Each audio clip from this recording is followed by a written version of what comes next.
where it was located, I can say the location and position would be consistent with him being swept away by this storm on July 15th. While this is not the ending we had hoped for, we are relieved that Mr. Varden's family now has closure and they will soon be reunited with his remains. All of us at the Sheriff's Office offer our most heartfelt condolences to Mr. Varden's family. We know how difficult this last 10 months has been for them and how hard it is now to process this sad outcome. We never gave up hope. Investigator LeBrake, who led this case, is in the back of the room. He continued to search the area, follow leads, and connect with law enforcement across the nation in attempts to ascertain any information on Mr. Varden's whereabouts.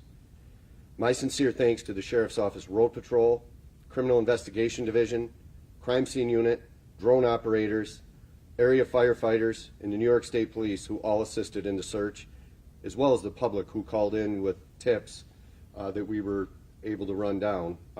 Some of them did provide information in terms of Mr. Varden's history and his, his routine, which helped direct some of our search at the time.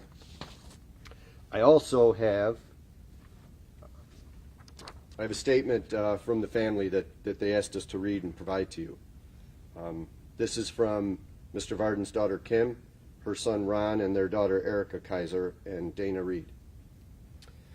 My family and I would like to express our sincere gratitude and appreciation to the Ontario County Sheriff's Office, including Sheriff Sorencione, Lieutenant Martin, and Investigator LeBrake, for their unwavering support, guidance, and efforts during the past 10 months. They never gave up hope. To all our friends and family who helped in this search effort, thank you from the bottom of our hearts.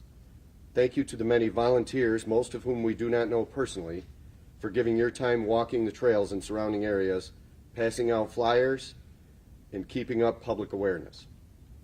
We have a wonderful community, and it's nice to see that kindness, love, and selflessness do exist, despite the sadness and grief some unfortunately have to experience in this world. Special thank you to Donna, Scotty, Rachel, Bob, Jessica, and Holly for holding us during the past 10 months. This is obviously not the outcome we had hoped for, but knowing Dad has not been out there suffering all this time is a comfort. At this time, we ask for time to process and grieve privately.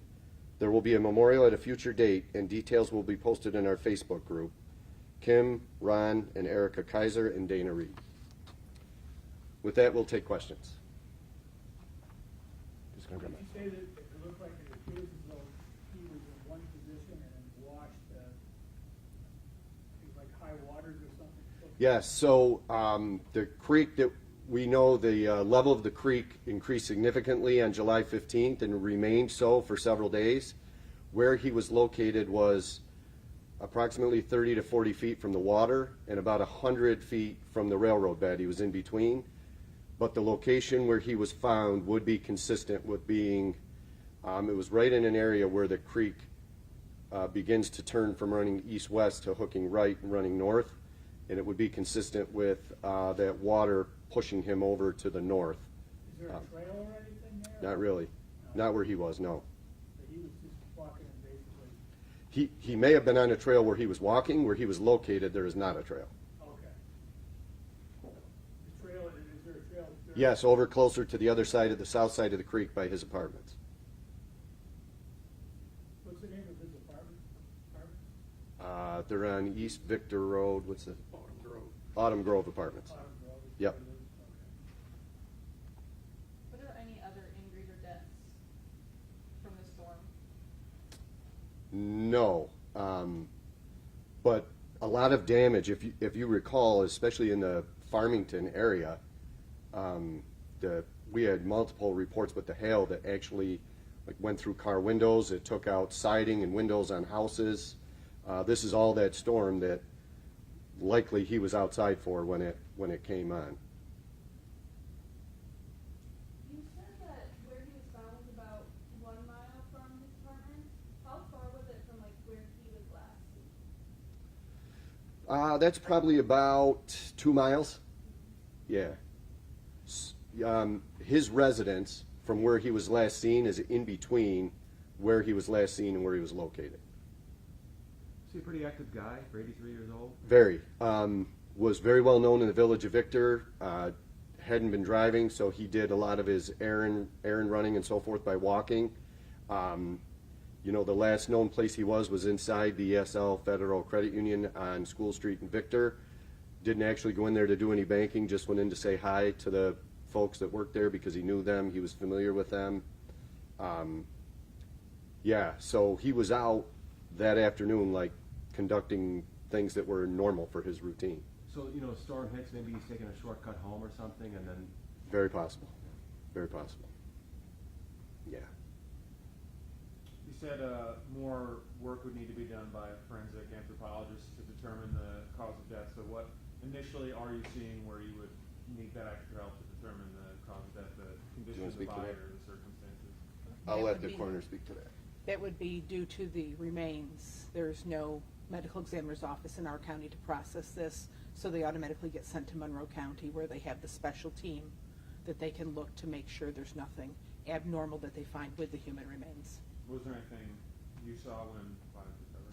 No, no. It looked as human remains that had been there for many months. Anything else?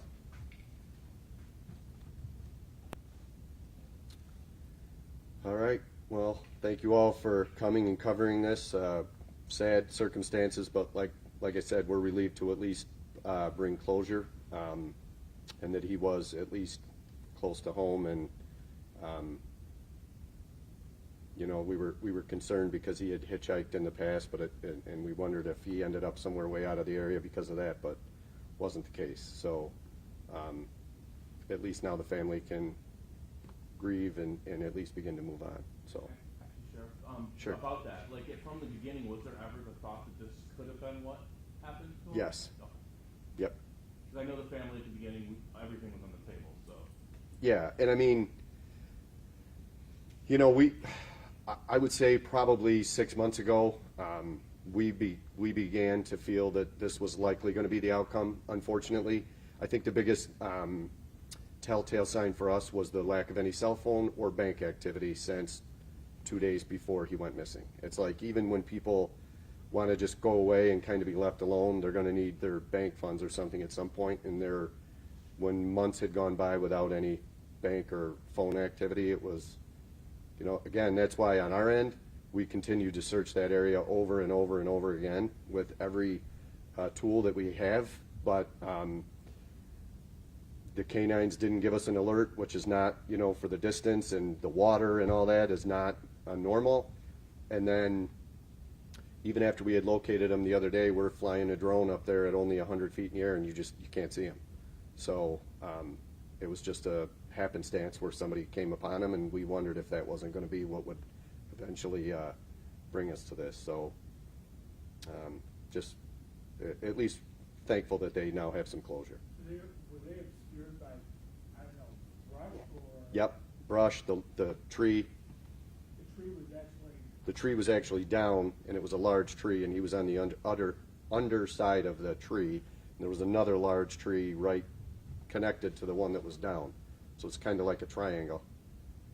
could he have been killed by the tree itself falling? I mean, potentially, and we may never know. I mean, this is a situation where the cause of his death may remain undetermined. The medical examiner, you know, I don't want to speculate, but with the remains that we have left, I'd be surprised if they're able to give us an exact cause of death. Was that uprooted or just down from the storm? I don't know what caused it to come down. It's been down for a while. I would say it looked like it could have been down since the time of the storm, but it was uprooted and over. It fell from a north to south position, so it was up closer to the railroad bed and had fallen toward the water. So given the state the remains were in, how were you able to make the identification? Dental records, Are those remains mostly skeletal at this point? yes. Were any of his belongings found? Clothing, shoes.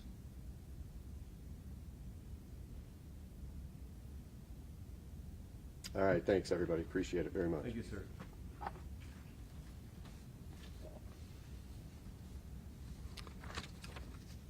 Emily has copies of the family's statement for you, and we'll send you all my statement. We just have to transition that over and get it sent out to you all. You did it? Scratch that, she has mine too. Oh, it's all good.